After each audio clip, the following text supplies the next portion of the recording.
हमारी सहयोगी गायत्री लगातार हमारे साथ बनी हुई है। गायत्री, अभी हम सुनीता केजरीवाल को सुन रहे थे, जिन्होंने सीधे तौर पर कहा कि आपके सीएम को परेशान किया जा रहा है, हमारी बात को सुना नहीं दिया जा रहा है।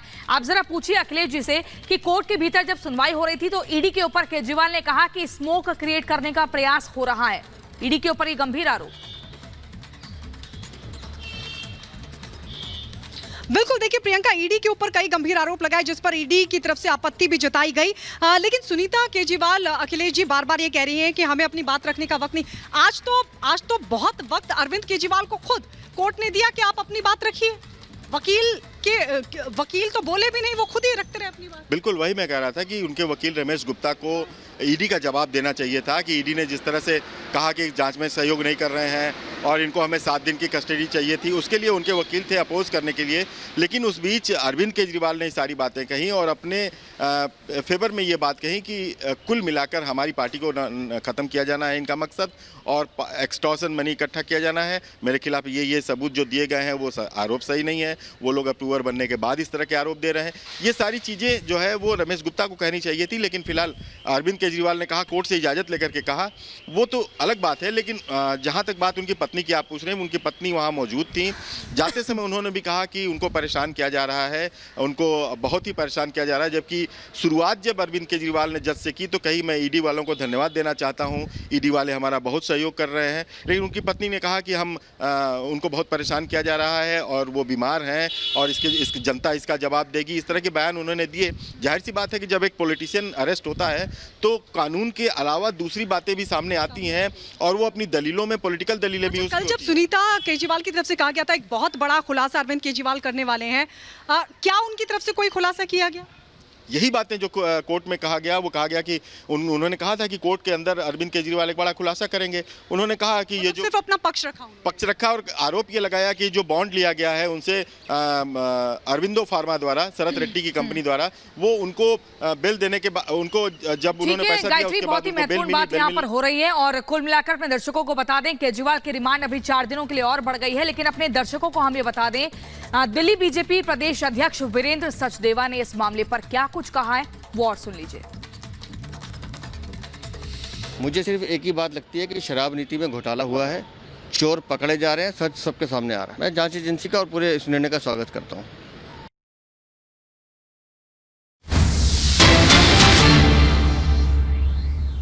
अभी तक केस में सीबीआई ने 31,000 पेज कोर्ट में फाइल किए हैं और 294 विटनेस यानी कि गवाह एग्जामिन किए गए हैं। ईडी ने लगभग 162 विटनेस को एग्जामिन किया है और करीब 25,000 पेज फाइल किए हैं। इन सारे विटनेस और कागजों को मिलाकर मुझे क्यों गिरफ्तार किया गया है?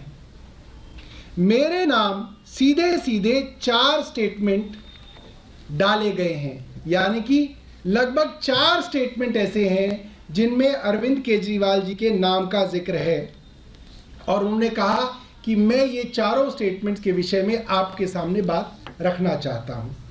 पहला स्टेटमेंट मनीष सिसोदिया जी के तब के सेक्रेटरी सी अरविंद के विषय में था। उन्होंने कहा, मेरा नाम 4 जगह आ रहा है। सबसे पहले हैं सी अरविंद। सी अरविंद मनीष सिसोदिया के सेक्रेटरी थे। उन्होंने यह बयान दिया कि एक दिन वह मेरे घर में मेरी मौजूदगी में मनीष सिसोदिया जी से उनके कुछ एक्साइज के डॉक्यूमेंट्स हैंडओवर किए। यानी कि सी अरविंद को मनीष सिसोदिया जी ने सीएम साहब के घर पे कुछ एक्साइज के डॉक्यूमेंट्स हैंडओवर किए। उन्होंने यह नहीं कहा कि कुछ पैसे दिए, ऐसा कोई आरोप नहीं है। मैडम, मेरे घर पे ढेरों विधायक, मंत्री और अधिकारी आते हैं, उनके सेक्रेटरी आते हैं, वह आपस में खुसर पुसर करते रहते हैं और कई कागज़ एक दूसरे से एक्सचेंज करते हैं। मुझे क्या पता कौन किसको क्या दे रहा है? क्या यह बयान एक मौजूदा मुख्यमंत्री को गिरफ्तार करने के लिए काफ़ी है? उन्होंने कोर्ट के सामने अपना ये सवाल रखा। उसके बाद उन्होंने दूसरे गवाह के ऊपर आए जिनका नाम है मुगुंटा श्रीनिवास रेड्डी, जिनको MSR भी कहते हैं, जो जगन रेड्डी की पार्टी के सांसद हैं। सांसद थे। एमएसआर एक दिन 16 मार्च 2021 को 4:30 बजे उनके दफ्तर में आए।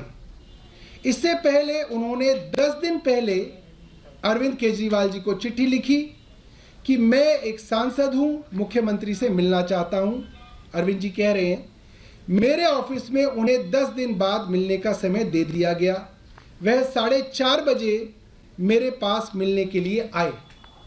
मैं किसी वजह से जल्दी में था तो उन्होंने मेरे से कहा कि मुझे दिल्ली में अपना फैमिली चैरिटेबल ट्रस्ट खोलना है, उसके लिए मुझे ज़मीन चाहिए। हमने कहा कि ज़मीन हमारे अंडर नहीं आती, एलजी साहब के अंडर आती है। आप चिट्ठी दे दीजिए, मैं एलजी साहब को फॉरवर्ड कर दूंगा, यानी कि पहुंचवा दूंगा। 16 सितंबर 2022 को उनके घर पे रेड पड़ी। उनसे पूछा जाता है कि क्या आप अरविंद केजरीवाल जी से मिले। उन्होंने कहा कि जी हाँ, मैं मिला और मैंने अरविंद केजरीवाल जी से अपनी फैमिली के ट्रस्ट के लिए ज़मीन मांगने की बात कही थी। 16 सितंबर, ये जो स्टेटमेंट है ये 16 सितंबर 2022 को सेक्शन 17 में ली गई थी। ये एक पीएमएलए का सेक्शन है।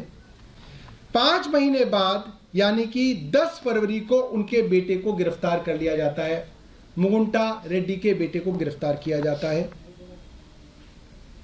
उसके बावजूद वह अपने पुराने स्टेटमेंट पे कायम रहते हैं। जब 5 महीने तक उनका बेटा गिरफ्तार रहता है तो बाप टूट जाता है। 16 जुलाई को उसके पिता अपना स्टेटमेंट बदल लेते हैं, यानी कि राघव के पिता मुगुंटा रेड्डी अपना स्टेटमेंट बदल लेते हैं। बीच में ईडी के लॉयर ने फिर से अरविंद केजरीवाल जी को रोकने की कोशिश की, हल्ला गुल्ला हुआ। अरविंद केजरीवाल जी ने कहा राजू जी, मैं आपका आशीर्वाद चाहता हूँ, mister Raju, I need your blessings, please मुझे बोलने दीजिए। और फिर किसी तरीके से दोबारा अरविंद जी ने अपनी बात शुरू की। उन्होंने कहा 16 जुलाई को अपना बयान वे बदल लेते हैं। एक बाप अपने बेटी की गिरफ्तारी के बाद अपना बयान बदलता है और 18 जुलाई को उनका बेटा छूट जाता है। उसके बाद उनका और कोई नया स्टेटमेंट रिकॉर्ड नहीं किया जाता। जो बयान बार बार हो रहे थे उनमें कोई भी बयान अरविंद केजरीवाल जी के खिलाफ नहीं था, इसलिए बार बार नए बयान लिए गए। और जैसे ही अरविंद केजरीवाल जी के खिलाफ बयान दे दिया गया, फिर कोई और बयान की जरूरत ईडी को नहीं थी। बाकी सारे बयान जो है कूड़े के कचरे के डब्बे में, और इस बयान को ईडी जो है कोर्ट के सामने पेश करता है। उसके बाद और कोई स्टेटमेंट नहीं लिया जाता। बयान पे बयान हो रहे थे, पर जब तक वो मेरे साथ मेरी मदद के बयान दे रहे थे जिसमें मेरे खिलाफ कुछ नहीं था, तब तक ईडी को उस पर एतराज़ था। और जैसे ही वह मेरे खिलाफ बयान देते हैं, उनका बेटा छूट जाता है और उनके और बयान लेने बंद हो जाते हैं। और 3 अक्टूबर को उनका माफ़ीनामा हो जाता है, यानी कि वो सरकारी गवाह अप्रूवर बन जाते हैं। ईडी और केंद्र सरकार का मिशन कामयाब हो जाता है। अब